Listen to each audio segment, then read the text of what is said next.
No somos George Lucas, tampoco inventamos Game of Thrones ni escribimos Harry Potter. Somos un par de millennials ávidos de cine y televisión. Esto es El Noveno Pasajero, un podcast de Sensa Cine México.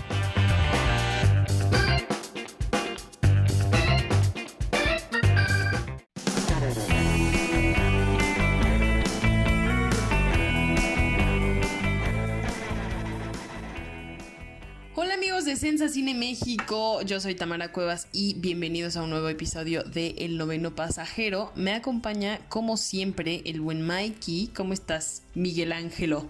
Hola a todos, pues en una semana más de cuarentena, pues este ciclo infinito que parece que no va a tener fin, por lo menos en este año. Parece que no, de plano creo que los estrenos yo creo que ya no van a llegar este año.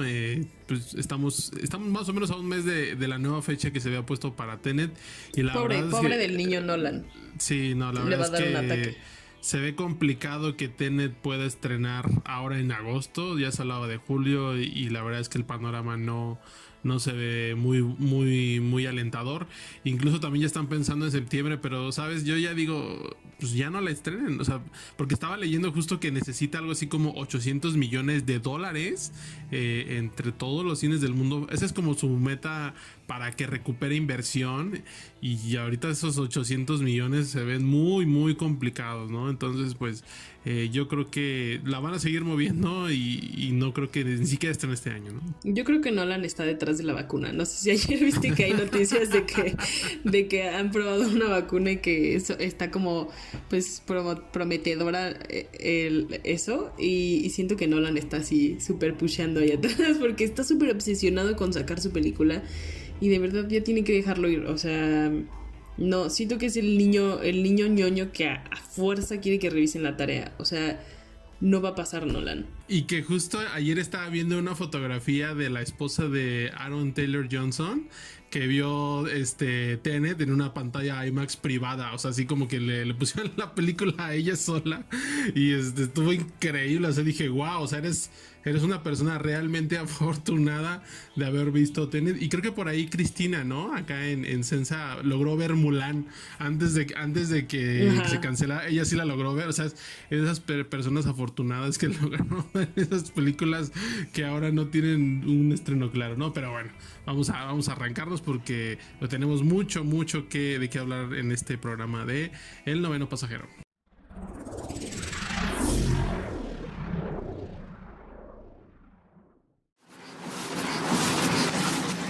El Profeta. Las noticias más relevantes de la semana.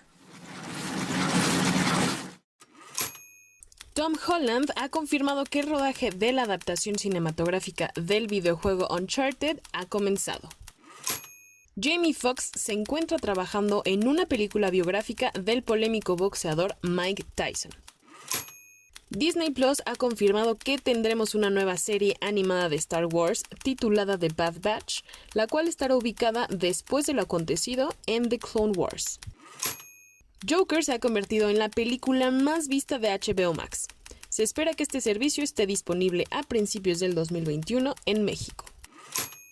El cuerpo de la cantante y actriz Naya Rivera, conocida por protagonizar Glee, fue encontrado en Lago Pirú luego de varios días desaparecida.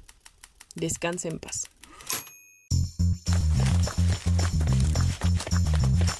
Los maratonistas. Amigos, bienvenidos a una nueva entrega de Los Maratonistas. Mike y yo somos adictos a la televisión y podemos echarnos una serie completa en un fin de semana.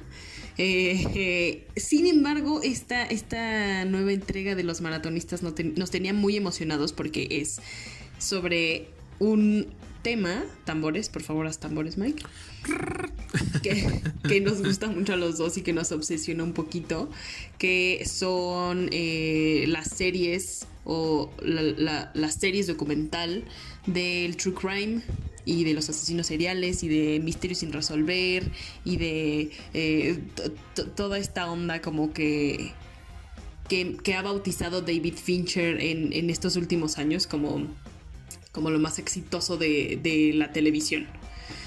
Justo hablando de David Fincher, pues él decía durante una entrevista, no recuerdo para qué medio era, pero lo estaban entrevistando por Mindhunter justamente, que se estrenó en el 2017. Corrígeme si... ¡Ay!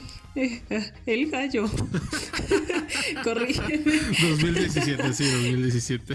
Corrígeme, sí fue en el 2017. Y él decía que la gente estaba tan obsesionada con estas series porque nosotros como seres humanos no entendemos cómo es que alguien más podría hacer cosas tan despiadadas hacia otra persona. O sea, que nos obsesiona saber cómo piensan, que nos parece tan ajeno y tan imposible a las personas que no somos asesinos seriales que exista gente así. Entonces ya lo abordaremos un poquito más adelante, pero Mike y yo coincidimos completamente con el maestro Fincher. Sí, cabe mencionar que David Fincher pues es nuestro guía prácticamente de Tamara, y yo somos muy fans de este director. Si ustedes no saben quién es David Fincher, por favor entren a Google y vean las películas que ha hecho, las series que ha hecho. Hemos visto desde Seven hasta El Club de la Pelea, hasta Zodiaco, Red Social, Perdida y por supuesto Mindhunter. Pues este director, estamos preparando por ahí un programa muy especial dedicado justamente a Fincher. Es una autoridad para hablar, por supuesto, del true crime y que ha estado pues prácticamente en los últimos 25 años involucrado en su trabajo tanto en televisión como en cine, en el true crime, y que no sé si llamarlo como uno de los pioneros, pero sí ha estado definitivamente su carrera volcada hacia este género que en la televisión ha encontrado durante los últimos 5 años pues un espacio muy importante para explotar todo tipo de historias de formatos que ya comentaremos y que sin duda hoy en día son de los más vistos y más consumidos en las plataformas de streaming. Sí, creo que la televisión norteamericana sobre todo, bueno, estadounidense, tiene una gran tradición del true crime porque ahí hay un buen de asesinos seriales. O sea, en México también hubo algunos, pero no tenemos como esa cultura de mira este asesino serial y vamos a sacar películas sobre ellos y bla bla bla. O sea, se han escrito libros. El Güero Telles escribió un libro sobre Nota Roja y asesinos, pero fue hace muchísimo tiempo y no tenemos esa tradición justamente que empieza, yo creo, yo supongo, empieza en Estados Unidos, pero curiosamente empieza en podcasts y en blogs. De hecho, el primer podcast que se tiene como, o que se considera el primero en el True Crime, se llama Criminal Generation Y y creo que salió en el 2012, me parece, pero aparte de eso había blogs desde el 2005-2006 donde era simplemente una persona subiendo historias así de mira, ahora te voy a contar la historia de este asesino y ahora de este. Nunca había más allá, o sea, no había investigación, pero se sabía que había asesinos seriales y hablaban sobre eso. Y lo chistoso que te iba a contar, Mike, que estaba leyendo hoy en la mañana, es que hay otro podcast que se llama In the Dark de Madeleine Baran y ella cuenta que hay, desde su punto de vista, ella es host de In the Dark, dice que las historias de asesinos seriales nacieron en los podcasts porque el ser humano, bueno, las personas al escuchar como estas historias trasladan sus miedos más así, como que no sé, sus fobias, por así decirlo, las trasladan o las reviven mientras están escuchando una historia que no están viendo. O sea, cuando estamos viendo una serie podemos entender y el director nos puede decir, mira, aquí pasó esto y tampoco te exaltes en esto, no es tan valioso, esto sí. Cuando lo escuchamos en una plataforma auditiva, ella dice, Madeleine, dice que el shock es mucho más grande para una persona que no conoce nada sobre eso y que está imaginándose todo en su cabeza. Entonces, que por eso era como... que por eso fue el auge en los podcasts, porque de verdad daba miedo.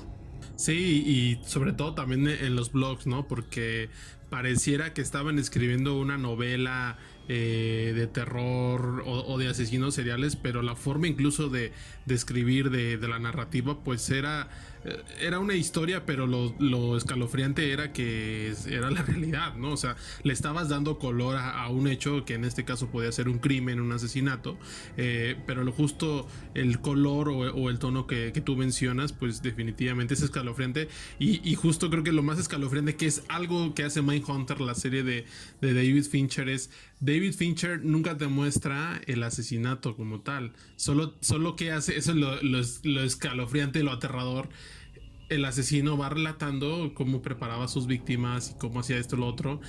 Y tú, espectador, estás creando en tu cabeza, estás recreando toda la escena. O sea, cada quien yo creo que puede diseñar un cuarto distinto, vestidura distinta, el aspecto de las personas, de todo, ¿no? Entonces, qué curioso eso que mencionas, porque es algo que yo, o sea, lo que más, de lo que más me da miedo Mindhunter, pero de lo que más también le aplaudo la atmósfera y cómo el podcast, en este caso, y la serie crean en el espectador la escena más perturbadora que incluso verla visualmente, ¿no? Ajá, o sea que decían en Mindhunter como la atacó cuando regresaba de la escuela por un callejón, y tú inmediatamente estás como de a mí me podría pasar mientras yo voy hacia el trabajo, hacia la oficina, y te imaginas, o sea, sí es algo terrible, y luego por eso dan pesadillas, amigos.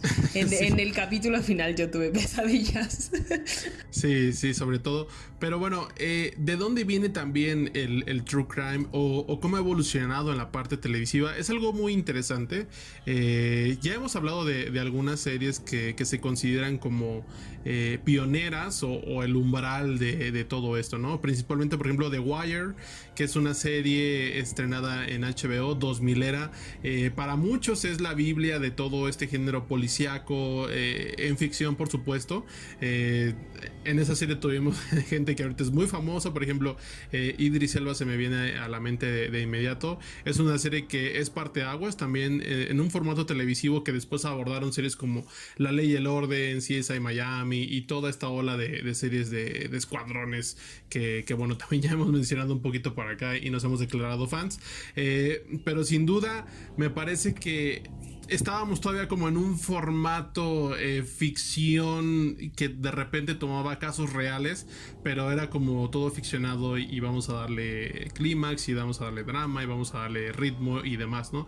Me parece que en la parte cine, David Fincher, otra vez vamos con él, es el pionero definitivo, y creo que la película que establece cómo se lleva a cabo una historia de true crime con ficción es Zodiaco, esta película protagonizada por Robert Downey Jr., por Mark Ruffalo, por Jake Gyllenhaal, que sí dura casi 3 horas, pero es increíble, ¿no? Es una de sus películas creo que de una de las más ambiciosas, pero como decimos, David Fincher a lo largo de su filmografía ha explorado estos temas, y me parece que poco a poco dejaba ciertos elementos que él como que quería ir descubriendo, y que al menos yo lo vi en Mindhunter, como que todo lo que aprendió a lo largo de los años en sus películas lo llevó todo a Mindhunter, y así lo mejor de Seven, lo mejor de Zodiaco, lo mejor de La Chica del Dragón Tatuado, lo mejor de Social Network, lo trasladó a Mindhunter, y en Mindhunter es como así la obra maestra, me parece,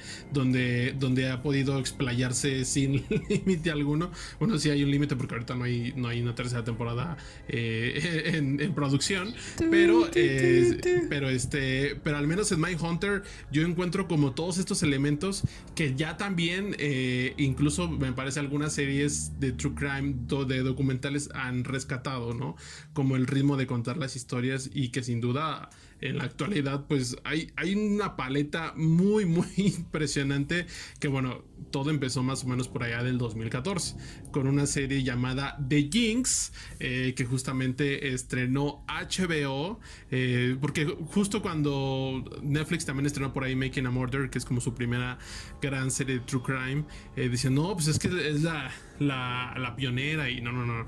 The Jinx se estrenó en HBO más o menos en el 2015, unos meses antes, pero ya nos acercaba a un formato donde veíamos a un asesino, donde nos mostraban entrevistas, donde nos daban un ritmo y nos dramatizaban de alguna manera la historia para tenerlos enganchados.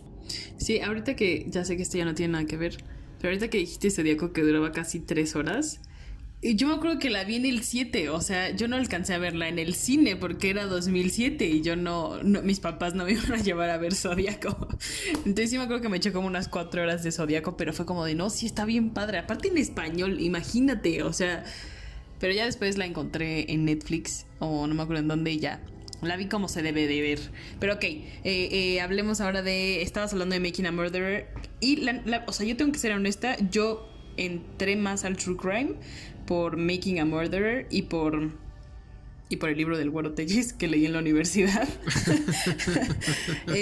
Pero yo entré a eso, bueno, al True Crime por Making a Murderer y además obviamente por Criminal Minds y todas estas series que pasaban en el 7 cuando éramos niños, ¿no?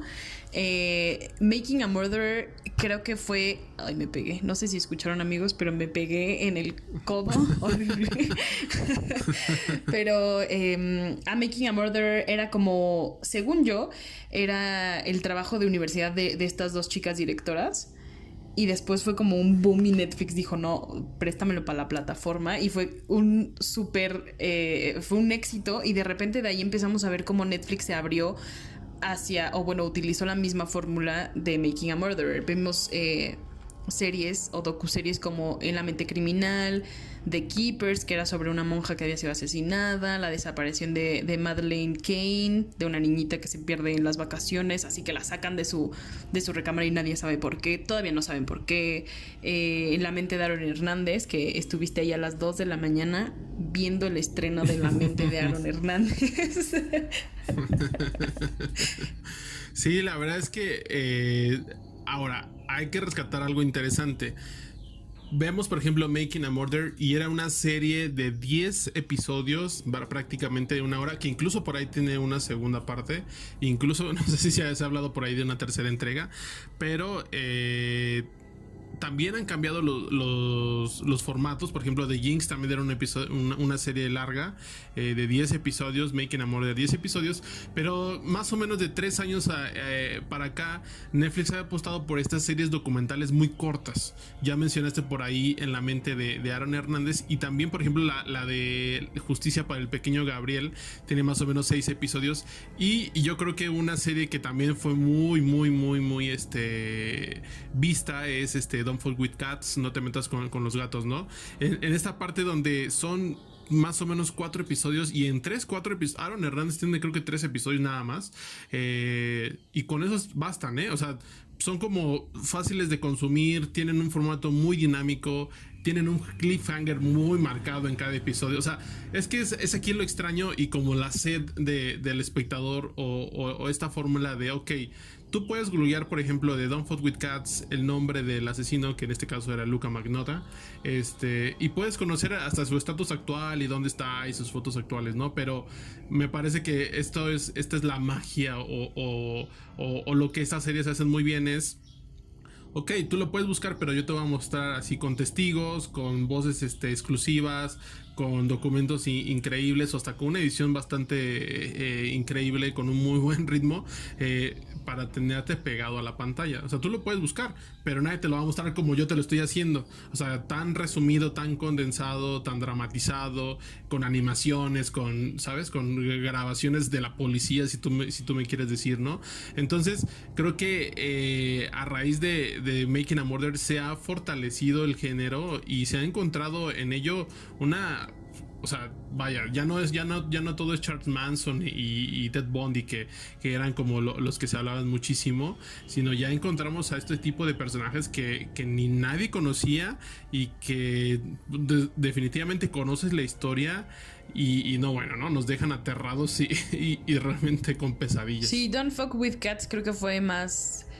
o su éxito, o no sé si le queramos llamar así éxito, porque nos parece exitoso a nosotros, porque nos gustó y porque nos choqueó a todos, porque fue de boca en boca. O sea, no me acuerdo quién empezó en la oficina y fue como de, oye, ¿ya viste esta serie? Y de repente ya todo el mundo la había visto y empezamos como a decir, no, es que no, o sea, no te puedo creer, qué onda. Y la serie documental, bueno, Don't Fuck with Cats, toca un tema muy importante que ya platicábamos, que era pues esta arma de doble filo en el que los directores, creadores o empresas de streaming podían o evidenciar la crueldad de un ser humano o promocionarla. O sea, había una línea muy, muy, muy delgada y a veces se desdibuja, porque justo en esta serie la chica decía como, pues yo ayudé a atraparlo, porque era una chica así que amaba a los gatos y era adicta como al true crime y demás, y se encuentra gente en Facebook que piensa lo mismo y que quiere atrapar al asesino de los gatos, y todo lo hacen a través de internet, por si no lo han visto. O sea, no les vamos a contar el spoiler ni nada de eso, pero de eso va la serie. Entonces ella decía, yo ayudé a atraparlo, pero también con este documental, al estar aquí y platicar la historia, estoy ayudando a que se haga famoso, que es lo que él quería al final de cuentas, y estoy pues no sé si inculcando a un nuevo psicópata que está allá afuera, que si llega a hacer esto, pues a lo mejor haya un documental de él en Netflix. Entonces, cuando da esa declaración, sí te quedas como de, ok, sí tiene un poco de razón. Tal vez estamos alimentando demasiado al monstruo. Ese es el cierre de Don't Fuck With Cats, ¿no? O sea, si yo sí me pongo a pensar, por ejemplo, en el caso de Luca Magnotta, que tenía ahí como inspiración una película y que comparaban sus comportamientos, sus lenguaje corporal, y era prácticamente la película, ¿no? Entonces, sí, esa parte es aterradora, porque sabes que a lo mejor si haces ciertas cosas, pues Netflix o HBO o Amazon van a retomar tu caso y de eso van a hacer un producto de entretenimiento que a ellos les deja dinero, ¿no? Entonces entra como en un dilema ético y no lo sé. O sea, creo que esa es la delgada línea que por ejemplo alguien como David Fincher sí lo ha logrado como más. O sea, David Fincher siempre hace finales como grises para sus casos, para sus películas, no finales felices. No Fuck With Cats, bueno, pues más o menos dice como atrapamos al asesino, pero yo sí me quedo pensando en eso, y a veces ya cuando vuelvo a ver una serie o una nueva serie de True Crime, como que ya le entro hasta con un poco como de nerviosismo, ¿no? Porque sí es ya de, ok, bueno, esto pasó o esto sigue pasando. O sea, y a veces entras a una serie de True Crime y ni sabes realmente de qué es completamente, pero una vez dentro quedas, no sé, atrapado, pero también, no sé, traumado. Traumado, sí. La verdad es que es sorprendente porque luego están muy bien hechecitas y eso, pero ya como que acabas, bueno, termina el episodio y te quedas como en el abismo, ¿no? Te quedas ahí como pensando y dices, shit, ¿no? O sea, sí está muy mal. Y necesitas ver algo feliz, y la verdad es que yo siempre pongo The Office. Cualquier capítulo de The Office es como de, hoy me siento con un poco de miedo por Don't Fuck With Cats, voy a ver The Office. Y en Netflix hay muchísimo producto que es del True Crime y que está bien hecho. O sea, no destaca demasiado, pero sí, porque muchas veces es más de lo mismo, y es más de, ahora vamos a entrevistar a que asesinó a no sé cuántas personas, pero siempre es como que es la misma historia, es la misma fórmula y demás, y hay muy pocas que de verdad traen como a colación temas importantes como Don't Fuck With Cats. Ahora, Mindhunter es como un híbrido que tiene lo mejor de los dos mundos, como dice Hannah Montana. O sea, porque está basada la serie en el libro de la gente del FBI que empezó estos perfiles psicológicos, y también pues toman su libertad creativa para meterle cosillas ahí que nos interesen a nosotros y que tengan el sello de Fincher, ¿no? Ahora, Netflix está muy bien, perfecto, lo queremos mucho, pero tenemos que hablar de HBO. O sea, que HBO es el rey de los contenidos por mucho. Puede sacar 5 series, pero esas 5 series nos van a volar la cabeza, ¿no? Sí, están ahí en el imaginario colectivo, o deberían de estar en el imaginario de cualquier serie, ¿no? O sea, sí es como cuando hablamos, siempre viene la conversación como de, a ver, hablamos ahorita de Making a Murder, pero siempre va a haber un antecedente, y en el caso de Mindhunter el mismo caso. O sea, dices, bueno, Mindhunter es una excelente serie detectivesca de True Crime y demás, pero hay un antecedente ya en HBO, que nos podemos ir a The Wire o nos podemos ir a True Detective. True Detective es una serie lamentablemente de muchos altibajos. La primera temporada es una joya. Perfecta. Un 10 perfecto. Exactamente, es perfecta, pero la segunda temporada fue realmente muy mala, y la tercera pues ahí más o menos recompuso el rumbo, pero muy lejos de lo que fue la primera temporada, que ahí yo creo que tuvo que haber sido miniserie, así como The Night Of, esa serie que también es muy buena, y le pensaron como para seguirla, pero vieron el caso True Detective y dijeron, no, ahí la dejamos, ahí nos vemos. Pero sí, pensar en HBO, siempre, como les menciono, ellos son pioneros, por así decirlo. Por supuesto no tienen el volumen de producción de Netflix, y no lo van a tener porque ellos apuestan a otro tipo de contenido. Su fórmula va por otro lado, sus espectadores, ellos esperan que sean de otro lado, y por supuesto la fidelidad, ¿no? Entonces cada vez, este año ha sido difícil, ya lo hemos comentado para HBO. No tiene una franquicia estelar que pueda competir, por ejemplo, con Dark o estas series como The Umbrella Academy que vienen por ahí de Netflix, o The Voice en el caso de Amazon. Pero si tienen un catálogo, si quieren volver a verlo, o si no lo han visto, pues no van a extrañar nuevas producciones, porque si no han visto True Detective, véanse su primera temporada, o vean The Jinx, o vean The Wire, y con eso van a tener por lo menos un mes de cuarentena, ¿no? Pero pues toca el turno de hablar de una de sus series más recientes, que Tamara está obsesionada, así con mayúsculas. No estoy suribellada, estoy anonadada, estoy enamorada. Es que es una gran serie documental. Ni siquiera he querido ver el desenlace porque, la serie es Asesino sin Rostro, para no empezar a hablarles aquí al aire.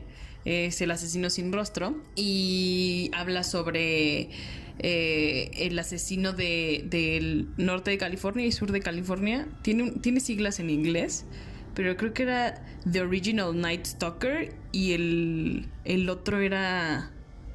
Ay, olvidé cómo se llama, pero... EAO, EAN, algo así. O sea, tienen iniciales. Ay, no me ahí. Sí. Ajá. El chiste es que creyeron...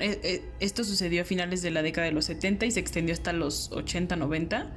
Y fue por California. O sea, primero empezó en el norte. Entraba a la mitad de la noche a casa de mujeres que estaban solas al principio, y las violaba y se quedaba a comer en la casa o a cenar. Bueno, a cenar. Tomaba como algunos pendientes de las personas, no sé, como un recuerdo de sus víctimas, y se iba. Pero siempre entraba con un pasamontañas, entonces nadie lo había visto. Y así pasó muchísimo tiempo cometiendo ataques en la misma cuadra. O sea, en el primer capítulo nos dicen, aquí en esta casa tuvo su primer ataque, y en esta que está en la esquina y que se puede llegar a través de un corredor trasero de ambas casas, hizo el tercero. Entonces está súper horrible, como que mientras lo ves sí te da un poco de miedo. Y entonces este asesino se traslada al sur, y la policía, muy tonta, cree que son dos personas, y había como un oficial de policía que decía, no, es que es el mismo, pero solo se mudó, y todos de, no, estás loco, ese ya ni siquiera ataca, no sé qué. Entonces el chiste es que hay una escritora muy talentosa, Michelle McNamara, que está obsesionada con los true crime, y abre un blog, justo como comentamos al principio, porque ahí vivían estas historias. Ella abre un blog, empieza a ser súper famosa en el mundo en el mundo subterráneo del true crime. Y de repente la contacta Los Ángeles Magazine y le dice, oye, quiero que escribas esta historia, ¿no? Del asesino que me estás contando, que nadie sabe nada. Porque ella decía, no puede ser que el Zodíaco sea tan famoso y que este tipo no sea tan famoso si cometió muchísimos más asesinatos y violaciones que cualquier otro asesino de Estados Unidos. No puede ser que ni siquiera lo hayan atrapado. Entonces estaba muy obsesionada, empezó a investigar, y obviamente no les voy a contar el final porque ni yo lo sé. O sea, porque sí sé que atrapan al asesino, sí lo sé, lo atraparon en el 2018, pero yo no he querido ver cómo. O sea, y eso es lo increíble de la serie, que está muy bien contada, porque está basada en el libro de Michelle, pero también es mucho de la vida de Michelle, mucho del asesino, va de lo más particular a lo más general. O sea, te dice que hasta compraban la venta de chapas, de puertas, aumentó muchísimo, porque la gente estaba de verdad con terror del asesino. Entonces se vendían las chapas así como pan. Entonces la serie está muy bien hecha y estoy obsesionada, y todo el tiempo le estoy hablando a Mike de ella y le estoy diciendo que por favor ya la vea, y ya la vio, y coincide. Y que justo yo me identifiqué mucho con la editora de la revista, porque recuerdo muy bien su testimonio, que decía, es que me estaba contando la historia tan bien que yo quería ir al baño, pero no podía ir al baño. O sea, porque no podía creer lo que me estaba contando, lo aterrador que podría ser. Y retomamos el punto que ya mencionamos, ¿no? La manera en la que cuentan las historias de True Crime es distinta. Hacerla en un podcast que es dedicado completamente solamente a eso, porque también hay entrevistas de personas que se dedican a eso, a revisar así archivos policíacos o historiales de asesinos, y empiezan a narrar de cómo ejecutaban sus actos, ¿no?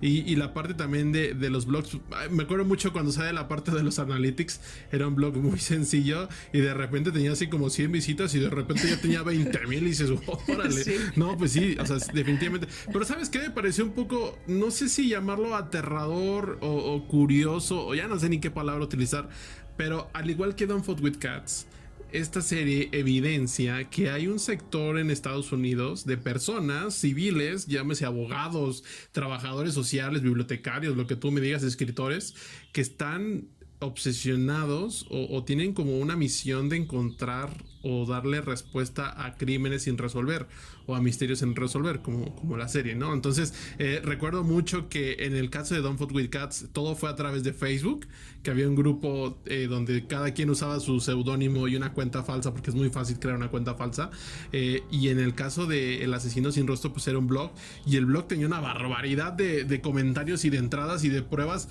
y de gente de todos lados que estaba intentando descifrar lo mismo, ¿no? ¿Qué pasó con ese asesino? Y es algo que menciona incluso Michelle al inicio de esa serie, y que me quedé pensando mucho en eso, incluso trasladándolo a cómo le entramos a una serie de True Crime, que dice, hay como una especie de magia o emoción en mí, y yo creo que también en las otras personas que ya mencioné, de saber o saber más sobre un crimen o un asesino en serie que nunca se capturó, tanto como el Zodiaco, que es, bueno, es uno de los casos más famosos, pero que dice ella, me causa mucha emoción saber o involucrarme en cosas que no se han resuelto porque tiene una especie de magia. Pero luego menciona, pero cuando capturan a un asesino o cuando lo capturan, pierdes como la magia, como la emoción. Y no sé si a ti te ha pasado, pero de repente sentimos eso. O sea, como vemos el caso de Luka Magnotta, y ok, dices, fuck, es que está cañón, y cuando crees que no se puede poner peor, se pone peor, pero de repente como que cae muy fácil, por así llamarlo, o algo así, y no sé si llega como ese sentimiento de, ok, ya. No sé si liberación o algo así, pero me quedé pensando mucho en ese caso de Michelle, cómo lo expone, y que también es algo que recuerdo mucho de Fincher, o sea, tanto con los involucrados en Don't Fuck With Cats como El Asesino Sin Rostro, que hace Fincher, pues nos muestra a través de un agente que está obsesionado también con los asesinos seriales, de cómo se involucra tanto que su vida misma se ve afectada por el estar en esa atmósfera tan tensa y tan perturbadora, pero los protagonistas, en este caso la gente que está investigando, pues también ven dañadas sus vidas, o sea, encuentran, se empiezan a perder o de tanto mirar como al abismo, si queremos llamarlo así, ¿no? Entonces, no sé, siento que es ahí como un poco de todo, pero por favor continúa con Michelle, que tú eres muy fan. Es que es una gran serie, y creo que el otro día estaba leyendo el artículo, porque creo que salió en el 2014, 2000 y algo, tampoco lo leí, pero lo estaba releyendo justo pues a raíz de que vi la serie. Y si era súper personal el artículo, si era de, mira, este es el asesino, yo creo que tal y tal y tal, pero así es la manera en la que afecta mi vida y en la que afectó a las víctimas. O sea, le dio voz a muchas mujeres que habían sido violadas por el asesino, el original Night Stalker. Y creo que eso es lo valioso. Y entonces la serie es una mezcla de la vida de Michelle y la vida de este asesino. Y te juro que sí está tan buena y está tan bien contada, y las entrevistas con la gente que rodeaba a Michelle y con las víctimas, incluso hay muchas víctimas que hablan, está tan bien y está tan interesante que yo no he querido saber cómo termina. O sea, sé que Michelle está muerta porque lo dicen al principio y porque también lo leí en Google. Sé que está muerta y sé que fue como una causa indirecta de toda esta presión que tenía por encontrar al asesino, pero ya no he visto nada más. O sea, ahí me voy a quedar. Y me gusta mucho cómo estas series también traen a colación la importancia del internet. O sea, a lo mejor y para nosotros es algo súper natural. O sea, ya se nos dio desde hace muchos años y lo vemos como de, sí, búscalo en Google, búscalo.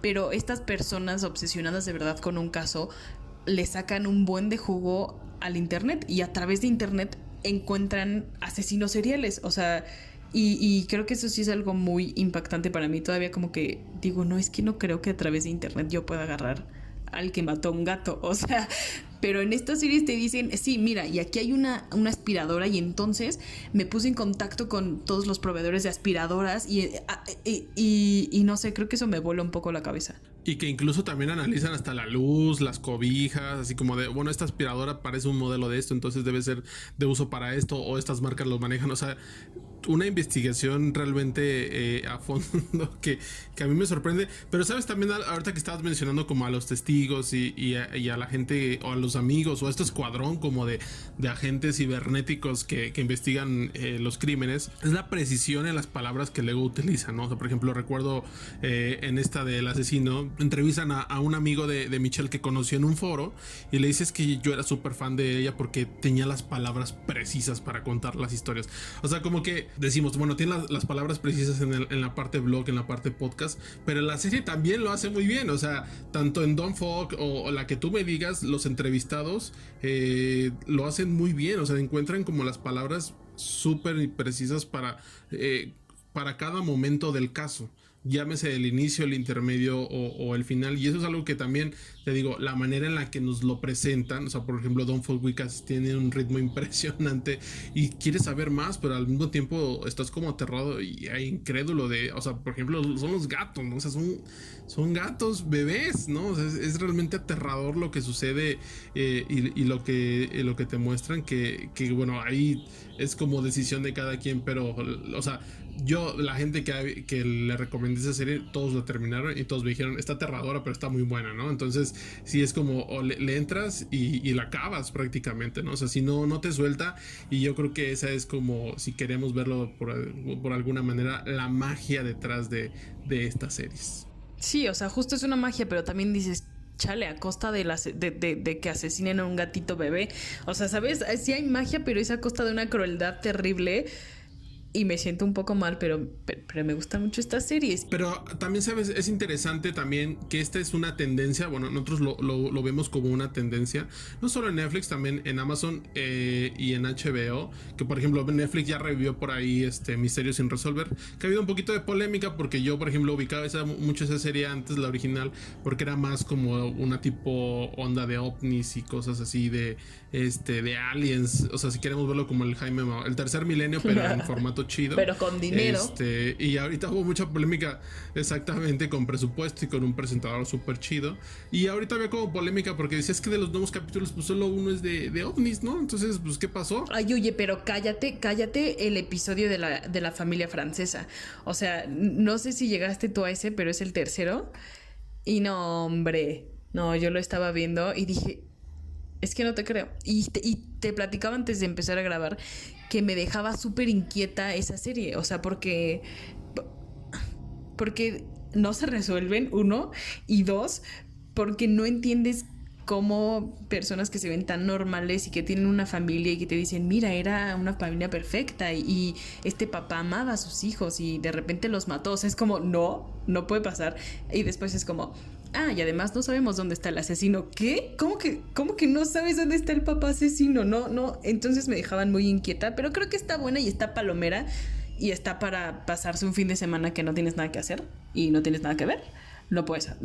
Es una buena opción. Y algo interesante también es qué está haciendo el cine con este tipo de historias. O sea, porque estamos hablando de que en las series vamos a decirlo, hay una seriedad o un rigor periodístico que en el formato documental debe de existir, por supuesto. Tiene que haber fuentes, tiene que haber datos, tiene que haber documentos que avalen lo que se están presentando. Y es algo, bueno, un documental de estas características o de otros temas del que ustedes me digan, debe tener esto. O sea, debe tener esa precisión en los datos que, bueno, nos lleva al periodismo completamente. Pero el cine está muy ladeado como en la parte ficción, pero me parece muy, muy distinto a lo que estamos viendo en plataformas. Uy, no. Tenemos el caso, por ejemplo, bueno, el cine está obsesionado con Charles Manson, eso no queda ninguna duda. Hay, bueno, incluso en la película de Tarantino se menciona, ya veo un morbo impresionante, que si la monstrera viene a Sharon, que si Margot Robbie, y también venían películas de Ted Bundy, o Matt Smith por ahí protagonizó una de Charles Manson, que estaba muy bien caracterizado, se parece mucho, al igual que el de Once Upon a Time in Hollywood, pero fue un tremendo petardazo también. Pero no todo termina ahí, o sea, por ejemplo, también recuerdo esta película de Extremadamente Cruel, Malvado y Perverso, que abordaba la historia de Ted Bundy, y era protagonizada pues nada más y nada menos que Zac Efron, ¿no? Y sabemos que pues, Zac Efron es una persona bastante atractiva, bastante atractiva, y justamente ya lo mencionabas tú un poquito, más que exponerte el caso y explorar lo que hizo este personaje, pues buscaba como generar empatía, ¿no? Tú lo decías por ahí como de, ay, bueno, pues tuvo sus motivos y por eso lo hizo y demás, ¿no? Que es algo muy distinto en el ángulo o el foco que le quieras dar a este caso, que yo creo que, bueno, al menos en el cine están un poquito por ahí atorados con todo esto. Si no es Fincher, no es nadie por ahora. Pero sí creo que tú tenías por ahí más comentarios que añadir contra esta película que bueno, a mí de plano no me gustó nada. Es que es una basura. O sea, en serio, no tengo problemas con que hayan puesto a Zac Efron, que les parece guapo. A mí no me parece guapo, pero es una persona, es un hombre atractivo y no tengo problemas, y entiendo, o sea, puedo entender la elección, porque Ted Bundy siempre se dijo que era el asesino bien visto, el asesino guapo, el asesino que no podía ser asesino porque era muy guapo, ¿cómo crees, no? En ese tiempo. Entiendo que haya sido Zac Efron el elegido, pero no entiendo estas tomas del director a los ojos de Zac Efron y a los cuadritos de Zac Efron y a su cuerpo como así desnudo del torso. ¿Para qué? O sea, ¿sabes? Son como todas esas cosas que te van orillando a decir, ok, me estás diciendo que pues es muy guapo, o sea, que sí es malo, pero que no se te olvide que es guapo y que pues también tiene un corazón. ¿Cómo crees? O sea, ¿cómo crees que puedes poner en una historia que ese asesino tiene corazón si asesinó a muchísimas mujeres? O sea, si fueron feminicidios. No, o sea, no puedes hacer eso. Y además me causaba mucha curiosidad que el director hiciera un producto como este. Sí, antes había hecho una serie muy, pues que tenía todo lo periodístico que decías tú, que tenía fuentes, que tenía grabaciones, que tenía estudios, y que era sobre Ted Bundy también, y eran las cintas de Ted Bundy, o Conversations with the no me acuerdo qué, en Netflix, que también está en Netflix, y es el mismo director, bueno, el creador de la serie, Joe Berlinger, y el director de la película, Joe Berlinger. Entonces no entiendo de dónde, o sea, no sé si ya fue una cosa del estudio o si a él se le fue el trip y neta dijo, Zac Efron es muy guapo, ¿cómo no lo voy a poner así en primer plano a sus ojos y su abdomen? O sea, me causa mucho conflicto y no creo que esté muy bien manejado, o sea, porque a final de cuentas es un feminicida. Punto.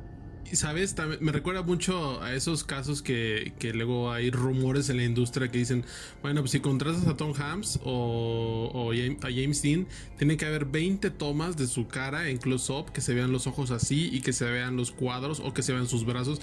No sé si pasó algo así con esta película con Zac Efron, que ya sabemos que para muchas personas es muy atractivo, pero me llama la atención eso que mencionas y resaltas, ¿no? O sea, que a fuerza tenía que haber una toma muy específica de sus ojos, de su cuerpo, de su torso, de sus cuadros, que bueno, ya sabemos que tiene muy buen cuerpo y que es muy atractivo y no es necesario resaltarlo. O sea, hay mucha gente, incluso ahorita tiene un documental, me parece que en Netflix, donde ya sabemos quién es Zac Efron, y hay gente que sí lo puede ver porque es atractivo, porque es fan del actor, ¿no?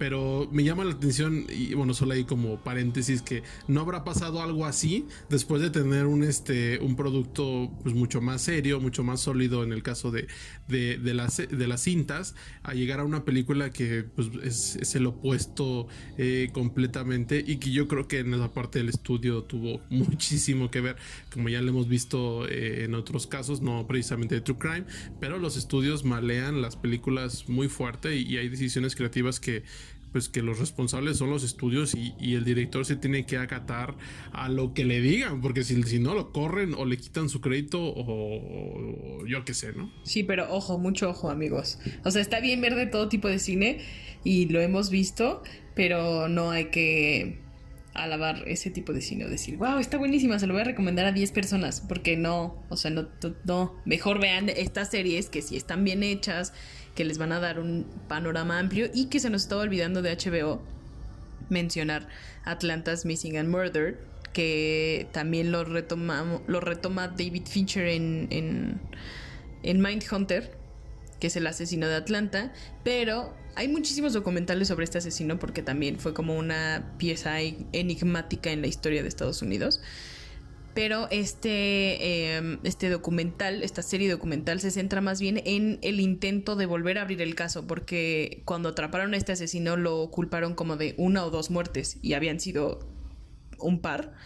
Y la familia de los otros niños que habían sido asesinados pues decían, ¿por qué no se le está castigando por el asesinato de mi hijo? Entonces creo que este documental no lo he terminado, pero es más como tira hacia allá, hacia volver a abrir el caso y qué pasaría si se dice que este hombre es, ¿cómo se llamaba? Wayne, me acuerdo que eran muchas Ws. Wayne Williams, lo olvidé, no puede ser. Pero bueno, ¿qué pasaría si a este tipo se le carga con las decenas de asesinatos que realizó y cómo eso afectaría o no afectaría, sino cómo dejaría esto a la autoridad de Atlanta y en qué podría ser bueno y bla, bla, bla? Entonces, hacia ese lado va ese documental. Y también está bueno, creo que es, pues si les gustan, o sea, está feo decir que nos gustan estos documentales y estas historias, pero si les gusta y si tienen pues curiosidad, está chido que le den una oportunidad a estos docus. Y que ahora que lo mencionas, cada cosa que vemos en las series yo lo regreso con Mindhunter, ¿no? Ahora que mencionas lo de las repercusiones en un departamento policial, pues en la segunda temporada de Mindhunter va más o menos algo así. O sea, el impacto político, el discurso social, incluso hasta de racismo en toda la temporada que nos presentan.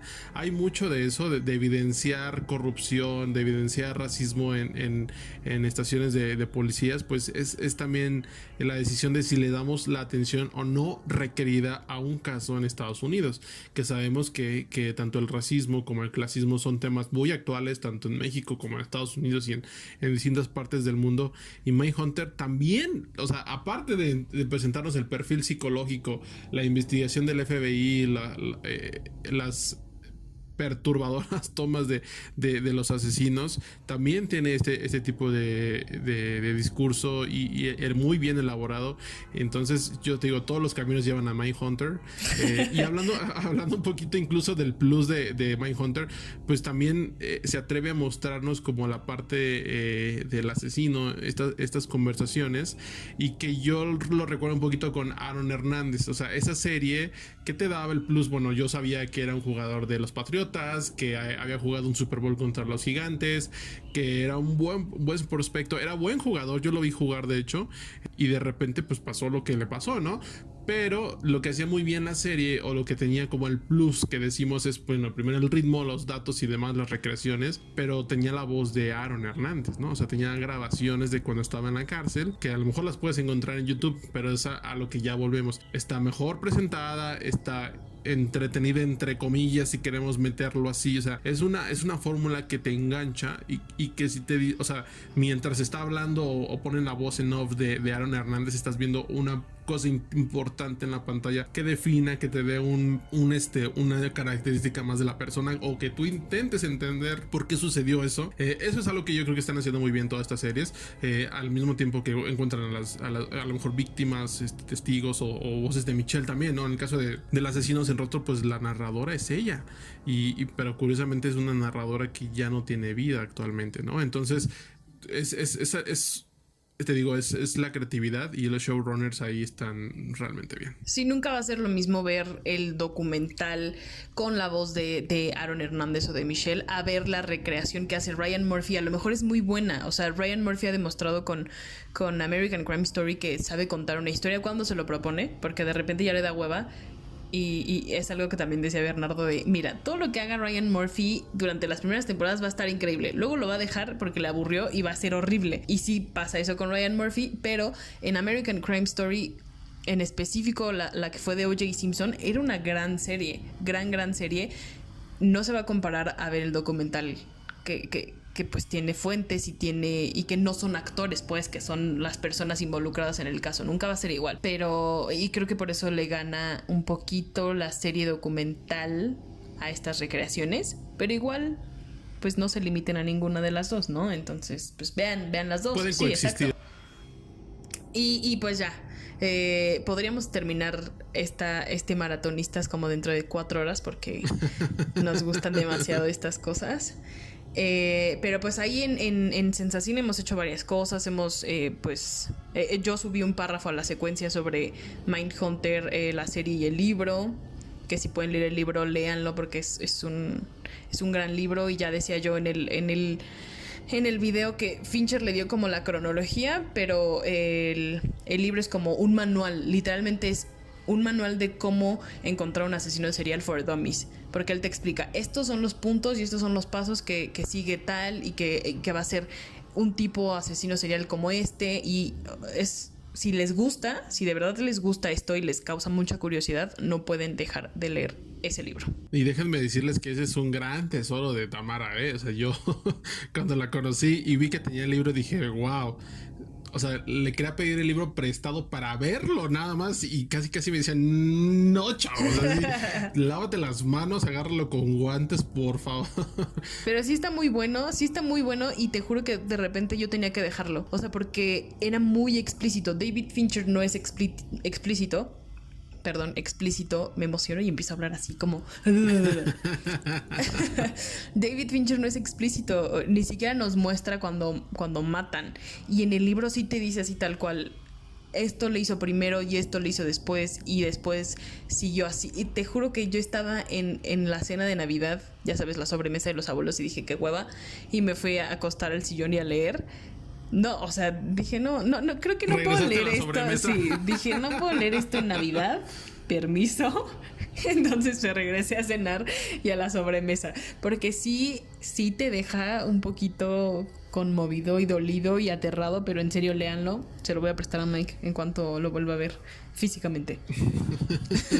Pero así termina otra entrega de los maratonistas. No sé si quieras agregar algo más, Mike, a esta increíble sección. Solo decirle a la comunidad pues que nos cuenten a ustedes qué les ha parecido, han visto alguna de esas series, y si no lo han hecho, pues si quieren hacerlo después de nuestros testimonios y nuestro trauma que parece que ya desquitamos un poquito, pero definitivamente yo creo que es una tendencia muy clara en cuanto a los formatos. Me llamaría la atención ver cuánto se tardan en hacer estas series, porque The Making a Murder, entre la 1 y la 2 no fue tanto tiempo, hicieron otra vez 10 horas de contenido y pareciera que hay más, ¿no? Entonces luego siento que las hacen como muy, no sé si les salen tan baratas, a lo mejor y sí, yo creo que se han de gastar más en las animaciones de repente que en otras cosas, pero definitivamente lo encuentro como una tendencia muy clara donde hay un público que está respondiendo a ello, pero sobre todo tiene que haber cierta calidad, incluso visualmente, en la realización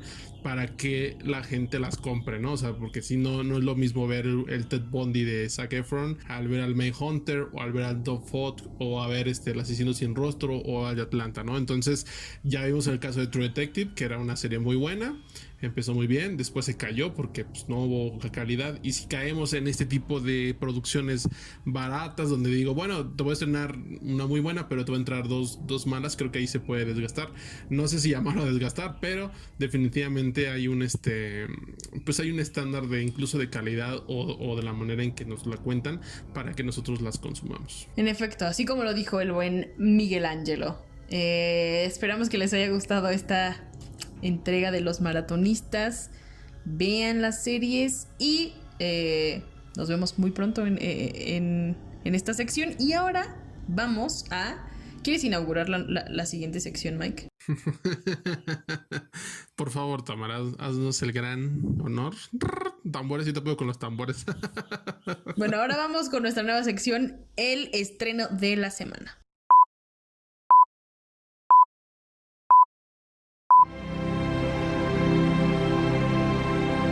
El estreno de la semana.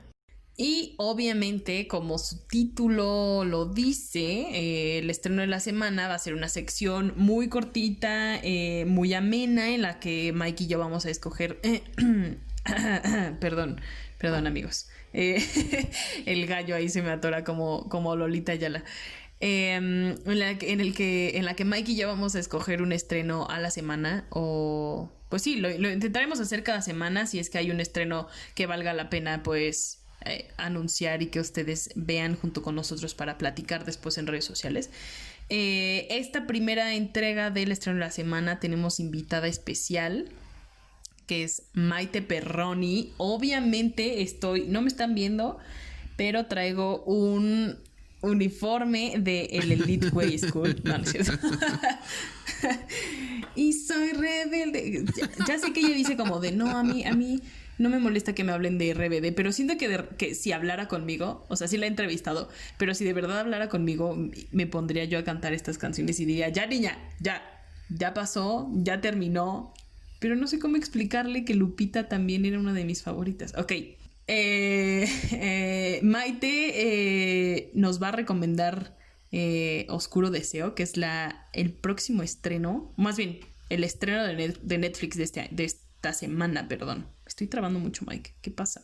Sí, pues justo tuvimos la oportunidad de entrevistarla. Estuvo por ahí en nuestra cuenta de Instagram y pues parece una propuesta interesante de entrada para Netflix. Es una producción mexicana. Ya hemos hablado del malestar que hay en esas producciones. Veremos cómo se comporta en los próximos días, semanas. Ya vimos lo que pasó con Control Z, que se convirtió en un fenómeno. Veremos qué pasa con esta producción, que de entrada me parece que tiene un poquito de morbo, es un thriller erótico. Vamos a ver cómo responde la gente y sobre todo la serie, a ver qué tal está.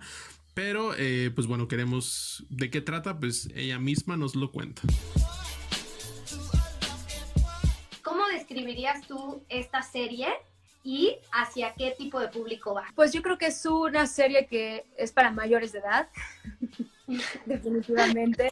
Siento que es una serie para mayores de edad, pero que al final de cuentas es una propuesta que creo que va a tocar distintos temas, distintas generaciones, y se van a poder identificar con una Regina Pavón, que es una excelente actriz, que además de todo es una chava que interpreta un personaje que se llama Zoe, que está en un proceso de una búsqueda de identidad, de encontrarse a sí misma, de enfocarse en su profesión, en lo que anhela, en lo que quiere en su vida, en descubrir cuál es ese mundo interno que la va a identificar y a caracterizar. Y también podremos ver a otro tipo de personajes que van a tocar distintas facetas, distintas áreas, en donde creo que van a poder conectar con la psicología de varias personas y estos lados oscuros que todos tenemos y que pues los personajes van a potencializar, pero creo que es un proyecto que lo pueden disfrutar todos. Los niños no, de preferencia, no, porque es un contenido sexual. Y al final de cuentas, bueno, ¿no? Hasta ahí, pero de ahí en fuera creo que vale la pena apostar por verlo. Cuando la gente escucha una serie o una película que pertenece al género erótico o es un thriller erótico, no puede evitar pensar en producciones tipo 50 sombras de Grey o 365 días. Yo te pregunto, ¿qué diferencia tiene Oscuro Deseo con estas producciones? Yo creo que es una historia, que Oscuro Deseo es un thriller que va a contar una historia que está sustentada, hay una trama andando. Lo más importante no es la sexualidad de los personajes, pero sí es un complemento que se manifiesta porque a partir de se van detonando vulnerabilidades, conflictos y situaciones que van a poner sobre la mesa pues toda una conversación y una historia que les vamos a contar de misterio, de suspenso, de asesinatos, policías, investigaciones, amistades, traiciones, verdades ocultas, pasado, presente. Es una historia que realmente tiene un texto trabajado y que realmente vamos a aportarles algo más allá de una escena erótica, que por supuesto sí tiene un peso importante en la historia y que se trabajó con mucho cuidado esto, porque en ningún momento estábamos pretendiendo competir con ninguno de estos proyectos que se mencionaron. Al contrario, creo que cada uno tiene su esencia, cada uno tiene su cuento que narrar y creo que se cuidó muchísimo con la estética, la fotografía, el cómo se aborda la sexualidad de cada personaje incluso es interesante porque si lo ves como espectador, se logra entender que las escenas de sexo incluso tienen una guía muy clara del por qué y del qué tienen que contar. Entonces son muy distintas las escenas sexuales de unos personajes a las de otros, porque cada uno tiene un vínculo y una relación muy distinta. Entonces definitivamente no es solamente ver sexo por sexo, es simplemente el poder encontrar esta comunicación que existe entre un personaje y otro a partir de este vínculo. Y creo que la verdad está muy bien aterrizado, creo que está muy bien contado, o sea, es muy diferente ver a una mujer que siente una culpa gigante por estar cometiendo esta infidelidad, pero al mismo tiempo encontrar el máximo placer y descubrirse a ella en su mejor momento como mujer y darse cuenta que no quiere renunciar a ese placer, pero al mismo tiempo sabe que no está bien porque está traicionando a su marido. Y es muy diferente ver la sexualidad de una chava de 20 años en esta búsqueda y en este proceso y el cómo se acerca por primera vez al sexo, a otro tipo de personajes, y así podría ir hablando de cada uno de ellos, pero creo que sí, estas escenas además tienen muy claro el perfil y la historia que se tiene que contar de los personajes. No solamente es ver escenas de sexo por ver escenas de sexo. Y bueno, amigos de Sensa Cine México, así llega otro final del Noveno Pasajero. Podríamos platicar diario, Mike y yo, y subir un episodio diario, pero la edición, amigos, la edición, tenemos que dejar ahí todo. En la edición, Mike ahí anda buscando soniditos muy amenos para ustedes y sus oídos. Sí, la verdad es que es un proceso arduo, pero lo hacemos con mucha dedicación, con mucho amor para el Noveno Pasajero, para ustedes que nos escuchan. También ya viene por ahí la Comic Con. Bueno, va a ser una forma distinta, pero Tamara por ahí está preparando anécdotas en la oportunidad que tuvo para ir, que incluso ni a mí me contó. Dice que son inéditas, que son... Claro que no. Las va a conocer el mundo por primera vez, entonces ¿Por pues qué cuentas? Das falsas expectativas al auditorio. Sí, pero bueno, la próxima semana va a ser la Comic Con de forma virtual, la pueden seguir. Vamos a dedicarle por ahí algunos minutitos para hablar en el próximo episodio. Y como ya lo mencionamos, pues ya vieron que somos fans de David Fincher y queremos prepararles pues un programa muy especial próximamente que esperemos no se pierdan. Y si no han visto las películas de Fincher, pues tienen tiempo, véanlas. Hay algunas en Netflix, hay otras en Amazon, por ahí me parece. Y pues nada, continuamos, ¿no? Muchas gracias, amigos, por haber llegado hasta acá. Yo soy Tamara Cuevas. Me acompaña, como siempre, Miguel Ángelo. Yo soy Miguel Martínez. Y nos pueden encontrar en Twitter como @t_cuevas13 y a Mike como @filmikes. Y bueno, pues seguimos en contacto. Nos pueden mandar ahí sus quejas, sugerencias. Si les gustó algo del programa, háganoslo saber. Si no, también háganoslo saber, que leemos todo leemos. Y pues nada, muchas gracias por acompañarnos hasta acá. Yo soy Tamara Cuevas. Yo soy Miguel Martínez. Y no se olviden que ustedes son el Noveno Pasajero. Adiós. Bye.